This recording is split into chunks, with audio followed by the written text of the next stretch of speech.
Welcome to the Kobe Show. Take 2.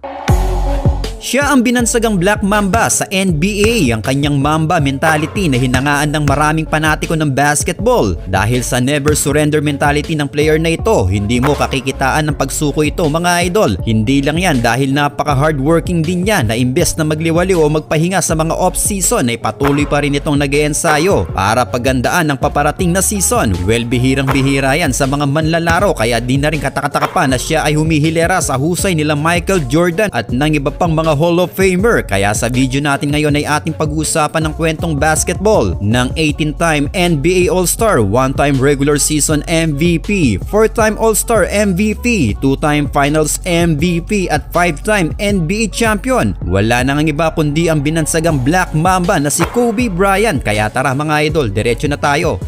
Sa edad na 3 taong gulang na magsimula maglaro ng basketball itong si Kobe Bryant. Ito'y dahil isa ding NBA player ang kanyang tatay na si Joe Bryant na binansagan nilang Jelly Bean. Pinanganak si Kobe sa Philadelphia, ngunit sa edad niyang 6 na taon na magretiro sa NBA ang kanyang tatay at nagdesisyon naman na maglaro sa Europe basketball. Ito ay sa Italy at France kaya walang nagawa si Kobe dahil binitbit sila ng kanyang tatay at nanirahan nga sila sa Italia. Kaya ganun na lang mga idol na fluent magsalita ng Spanish at Italian language itong si Kobe. Sí, un poquito, sí. Sí, sí. Puedo jugar el campeonato con mucho más divertimento en mi corazón. Pero ritornerò sicuramente in Italia per aiutare professionale ancora.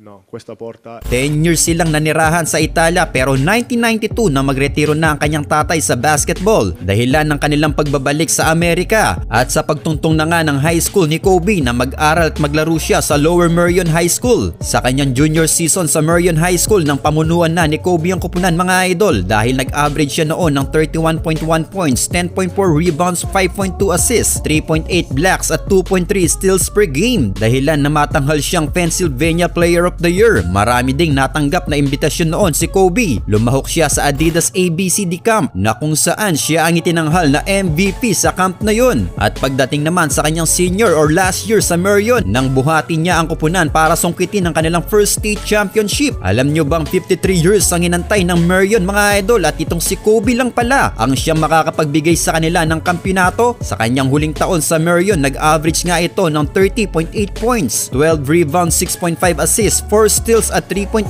blocks per game. Kaya naman sa kanyang performance niyang ito ay maraming college recruiters ang nagka-interest sa kanya. Hindi lang sa college mga idol dahil marami ding nagudyok sa kanya noon na dumiretso na sa NBA. Well, hindi na ito pinatagal pa ni Kobe dahil sa edad niyang 18 years old, 72 days noon ay nakasama nga siya sa 1996 NBA draft. Nakasabayan niyang na-draft noon sila Derek Fisher, Jermaine O'Neal, Ray Allen, Stephon Marbury at ang first overall pick na si Allen Iverson. Siya ang pinakabatang player sa kasaysayan ng NBA na na-draft ng mga panahon na yon mga idol. Pinili siya ng kupunan ng Charlotte Hornets bilang 13th overall pick. Ngunit dahil trinade ng Hornets ang kanilang draft rights ay nakuha nga ng Los Angeles Lakers si Kobe Bryant. Trinade ng Lakers noon ng kanilang sentro na si Vlade Divac para sa draft rights ng Hornets at para magkaroon sila ng free up salary cap para naman makuha ang big man center na si Shaquille O'Neal. Hindi naman nabigo ang kanilang planong ito mga idol. Kaya naman sa rookie season ni Kobe ang siya namang unang season din ni Shaquille O'Neal sa kupunan ng Los Angeles Lakers. Well, sa unang season ni Kobe mga idol ay hindi ito masyadong ginamit ng kupunan. Nilagay muna siya sa second unit at nabibigyan lang ng 15 minutes playing time per game. Umaverage lang siya noon ng 7.6 points per game. Pero dahil kay Shaq ay nakatawid pa rin naman ng Lakers noon sa playoffs. Yun nga lang, umabot lang sila hanggang semis ng playoffs nang nilaglag sila ng Utah Jazz na umabot lang ng Game 5 ang kanilang serye. 1998-1999 season sa kanyang pangatlong season sa Lakers nang pinwesto na siya bilang starter ng koponan. Binigyan na din siya ng mahabang minuto ng Lakers na may 38 minutes playing time per game. Kaya din ganun na lang ang taas ng kanyang stats mga idol. Nagpakitang gilas na dito si Kobe na umaverage na ng 19.9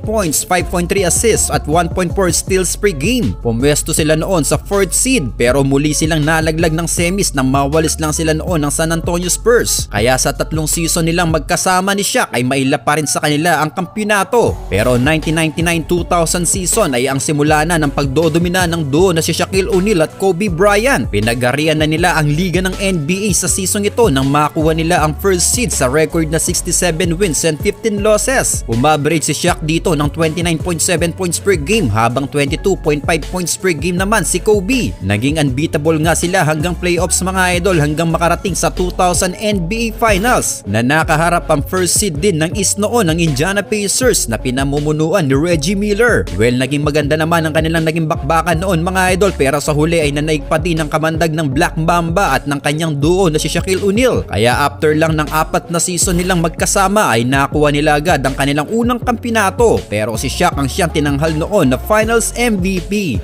2000-2001 season nang makuha naman nila ang back-to-back champion. Halos walang makapigil noon sa duo na si Shaquille O'Neal at Kobe mga idol, lalo na si Kobe dahil umaverage na siya dito ng 28.5 points per game. Well, nag number 2 seed man sila sa standing sa West pero pagdating ng playoffs ay nilampaso nilang lahat ng kanilang mga nakatapat. Kaya muli silang nakarating nga noon sa 2001 NBA Finals. Sa pagkakataong ito ay ang koponan naman ng Philadelphia 76ers ang kanilang nakatapat. Ang tambalang Dikembe Mutombo at Allen Iverson ang kanilang nakaharap. Ngunit hindi masyadong nagkaroon ng thrill ang kanilang bakbakan mga idol dahil isang beses lang nilang pinatikim ng panalo ang Sixers. Kaya nakuha agad ni Kobe noon ang kanyang pangalawang kampiyonato. 2001-2002 season nang makuha naman nila ang 3-peat NBA champion. Well, itong finals na ito ang masasabi nating walang kahirap-hirap nilang sinungkit ang kampiyonato mga idol dahil winalis lang naman nila ang kanilang nakatapat noon ang koponan ng New Jersey Nets. Sila Jason Kidd, Richard Jefferson at Kenyon Martin walang nagawa sa lakas ng duo na si Shaq at Kobe. Kaya naman nakuha nga noon ang 3-peat NBA champion ng Lakers ngunit ito na ang kanilang huling kampiyonato na magkasama ni Shaq dahil sa sumunod na season noon mga idol nang malaglag na sila ng San Antonio Spurs sa semis ng playoffs. Pero sumubok silang muli sa 2003-2004 season nang dumagdag sila ng superstars sa koponan na acquire nila noon ng veteranong sila Karl Malone at Gary Payton. Mas lalong kinatakutan nga noon ng Lakers mga idol. Nag-record sila noon ng 56 wins and 26 losses na pumwesto sa number 2 seed. Umambag si Kobe dito ng 24 points per game. Muli silang naging unbeatable noon sa playoffs hanggang makarating muli sa 2004 NBA Finals. Ngunit sa pagkakataong ito ay nakatapat nila ang palaban na koponan ng Detroit Pistons. Guess what mga idol? Sa lakas ng roster ng Lakers ay isang beses lang silang nakasungkit ng panalo sa Pistons dahil Game 5 nang tapusin na ng tuluyan ng Pistons ang serye ng Finals. Kaya nabigo silang masungkit ang kanila sanang pang-4 na kampiyonato. Kaya sa sumunod na season mga idol na maghiwalay na sila ng landas ni Shaq na na-trade sa Miami Heat. Nagretiro naman noon si Karl Malone at na-trade naman si Payton sa Boston. Kaya ang natirang superstar sa Lakers ay itong si Kobe na lang. Sa unang season na walang nakakatulong itong si Kobe ay hindi nga nakapag-qualify noon ang Lakers sa playoffs. Sa pangalawa at pangatlong season din niyang binubuhat ng koponan ay hanggang round 1 ng playoffs lang ang inaabot ng Lakers. Wala siyang nakakatulong mga idol para maituwid muli ang Lakers sa finals. January 22, 2006 nang magawa naman ni Kobe ang kanyang pinakamataas na puntos sa kanyang karera. Ito ay noong pumuntos siya ng 81 points versus Toronto Raptors. Dahil dyan mga idol, siya ang pumangalawa noon sa most point in a game in NBA history. Sumunod kay Wilt Chamberlain na may 100 points. 2007-2008 season nang dumating na nga sa koponan ng kanyang makakatulong para muling ibangon ng Lakers at sumungkit muli ng kampiyonato. Ito ay nang ma-acquire nila si Pau Gasol. Naging malaking tulong nga itong si Gasol kay Kobe dahil sa season ito ay muli sila naghari sa West nang makakuha nilang muli ang number 1 seed sa best record na 57 wins and 25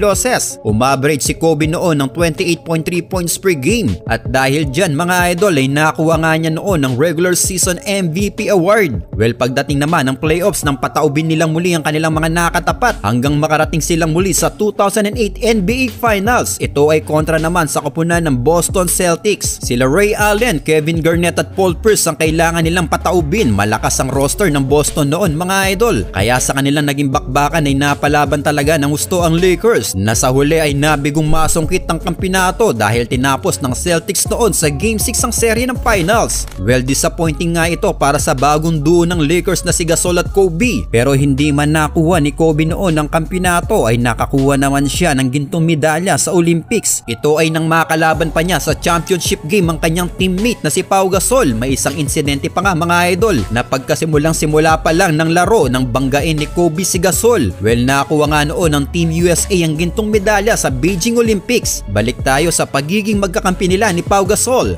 2008-2009 ay may kasamang gigil na sinimula ni Pau Gasol at Kobe Bryant ang regular season game dahil muli silang naghari sa West na may best record na 67 wins and 17 losses. Muli silang nakarating sa 2009 NBA Finals pero hindi ang Boston Celtics ang kanilang makakaharap kundi ang Orlando Magic na prime ni Dwight Howard. Ngunit hindi man lang nagkaroon ng thrill ang kanilang naging bakbakan dahil isang beses lang pinatikim ng Lakers ng panalo ang Magic. Kaya naman dito ay nakuha ni Kobe ang kanyang pang-apat na kampyonato at sa wakas ay nakuha na rin niya dito ang kanyang unang Finals MVP Award. 2009-2010 season nang makuha naman nila ang back-to-back champion kontra Boston Celtics. Ito ay noong maresbakan nila ang Celtics sa Finals at hindi lang basta resbak mga idol dahil winalis lang naman nila noon ang Boston. Nakuha niya din noon ang back-to-back Finals MVP Award. Kaya sa season ito nang makuha niya ang kanyang pang-5 at huling kampyonato sa kanyang karera. Well, after nga ng kanilang kampyonato ay tatlong magkakasunod na season naman nabigo ang Lakers na makarating muli sa Finals dahil hanggang semis na lang ang kanilang inaabot. Taong 2012 London Olympics na makuha naman ni Kobe ang kanyang pangalawang gintong medalya sa Olympics. April 12, 2013 versus Golden State Warriors na magka-injury ng malala si Kobe na magkaroon siya ng Achilles heel injury dahilan ng kanyang pagkawala sa playoffs noon kaya nawalis sila noon sa round 1 ng San Antonio Spurs. December 8, 2013 na nagbalik laro si Kobe from Achilles injury. Ngunit December 17 versus Memphis Grizzlies nang magkaroon naman siya ng lateral tibial plateau fracture sa kanyang kaliwang tuhod. Nagkaroon lang siya ng 6 games sa season ito. March 12, 2014 nang i-rolled out na siya ng tuluyan ng Lakers kaya hindi sila nakapag-qualify noon sa playoffs. 2014-2015 season na maghiwalay na sila ng landas ni Pau Gasol. Muling nakabalik sa laro dito si Kobe umaverage pa ng 22.3 points per game. Ngunit wala na nga lang siya nakakatulong sa koponan kaya muli silang hindi nakapasok sa playoffs. 2015-2016 ay ang huling season ni Kobe sa liga ng NBA sa edad niyang 37 years old at sa paghina ng kanyang katawan dahil sa kanyang mga natamong injury ay ang katawan na mismo ni Kobe ang sumusuko sa laro kaya sa season ito umaverage na lang siya ng 17.6 points per game. April 13, 2016 sa kanyang huling laro versus Utah Jazz nang pumuntos pa nga ito ng 60 points. Nanalo pa nga sila sa laro nilang yun mga idol. Yun nga lang ay hindi na rin sila nakapag-qualify sa playoffs. Well, sa pagkakalaglag nga nila sa season ito mga idol ay opisyal na nga nagretiro sa liga ng NBA ang Black Mamba na si Kobe Bryant. Ngunit January 26, 2020 ang masasabi nating isa sa pinakamalungkot na balita na narinig nating mga basketball fanatics dahil sa petseng ito nangiwanan na tayo ng ating iniidolo na si Kobe Bean Bryant ang binansagang Black Mamba sa NBA. Well, kayo mga idol, ano ang masasabi nyo sa naging karera ni Kobe Bryant sa liga ng NBA?